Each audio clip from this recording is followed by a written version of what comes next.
Today marks an important step forward in uniting our country as Saskatchewan jumps on board with Alberta and Ontario to pursue our shared goals of economic growth, opportunity, and prosperity.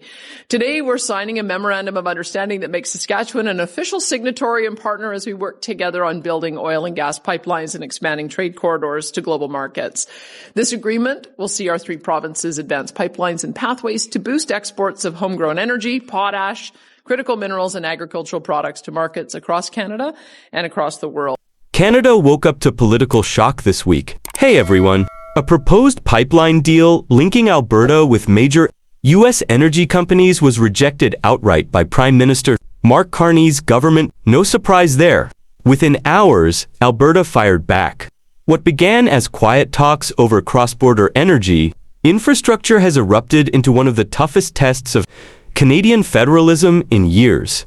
At the center is Premier Danielle Smith, standing with industry leaders and provincial ministers. Instead of backing down, she declared Alberta will pursue its own pipeline corridor into the United States. That's huge. Saskatchewan is already on board. Ontario has hinted at support. What looks like an infrastructure deal is quickly evolving into something far bigger, a declaration of economic independence. And for Carney, whose brand leans heavily on climate leadership, the timing couldn't be worse. Before we dive deeper, make sure to hit that like button, drop a comment with your thoughts, and subscribe so you never miss our breakdowns. This wasn't about resurrecting Keystone 40 or reliving old fights. Alberta had a brand new proposal ready, a cross-border pipeline to deliver, but Alberta's oil directly into U.S. Midwest and Gulf Coast refineries. At pipelines in particular, we had $176 billion worth of proposed projects that got canceled because of the uncertainty created by various government laws, the ban on export of bitumen from the West Coast, the No More Pipelines bill, the threats of net zero electricity grid, of an emissions cap on oil, emissions cap on methane, net zero vehicles. The list goes on and on and on. And all of that dampens investment. And we've seen the results. It was efficient, straightforward, and most importantly, privately financed. Investors were ready to commit between $8 and $10 billion. No federal subsidies, no taxpayer risk. Ottawa just needed to say yes. But when the plan reached Carney's desk, it was tossed aside immediately. The federal government dismissed it, pointing to climate promises and alignment with global partners. No hearings, no consultation with provinces most affected. For Alberta, this rejection was more than symbolic. It revealed once again that Ottawa controls the power to block growth whenever it chooses. Alberta may hold the resources, but Carney's federal government holds the veto. Danielle Smith refused to just stand by. Within hours, she made Alberta's stance clear from Edmonton. This wasn't about one deal. It was about a province's right to secure its own future without Ottawa constantly in the way. Smith reminded Canadians that Alberta already carries more than its share to keep the nation afloat. Billions leave the province yearly in equalization. While projects are stalled or cancelled, Alberta won't be treated as a mere resource colony any longer.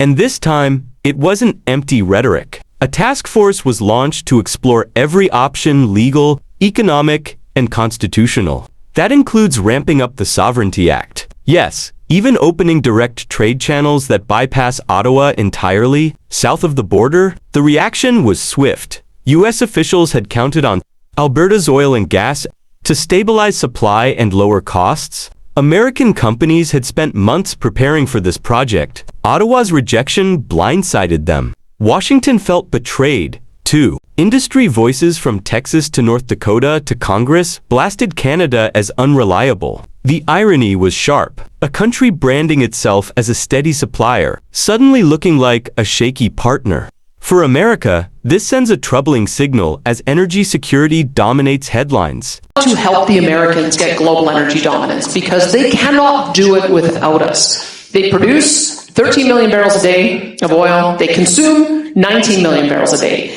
The differential that they have to get from somewhere, and a lot of their refineries, because they're so old, are too old to receive our particular brand of heavy oil, which you can't get from many other jurisdictions. You can get it from Venezuela, you can get it from Iran, and I'm putting it to them that we are a much better partner in being able to bridge that.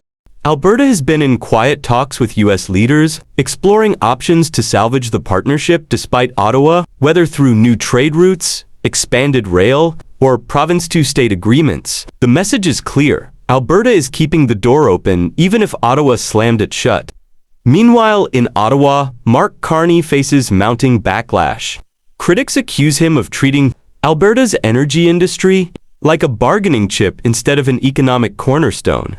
Pipelines have long been political battles, but rejecting this deal with America is viewed as reckless.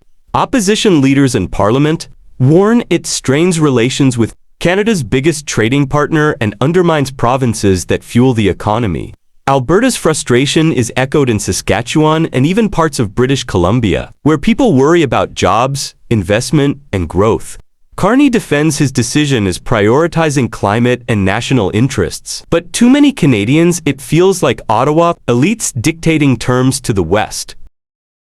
We have a lot of collaboration at our Western Premier's table. You may have seen that our west to east proposal was from the Northwest BC coast, probably Prince Rupert, to Hudson Bay, which is Churchill. And I think if we can do that and get icebreakers, then we would be able to bring ships up and over and be able to feed those East Coast refineries and also be able to get on to Europe. I'm interested in working with partners who want to work with me. And I think what I've heard, and you heard from the Premier before me, that he's quite interested in seeing Churchill work. You don't see a pipeline project. That perception is dangerous. Once trust is gone, it's nearly impossible to rebuild. This is why Alberta independence keeps gaining traction. Each federal rejection revives the feeling that Alberta's interests are secondary.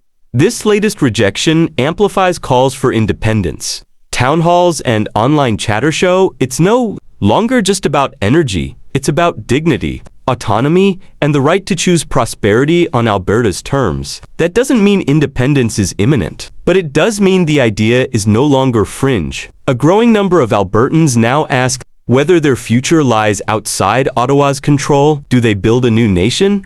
Do they align with the U.S. as a 51st state? At stake are billions in revenue, jobs for tens of thousands, and stability for the energy sector.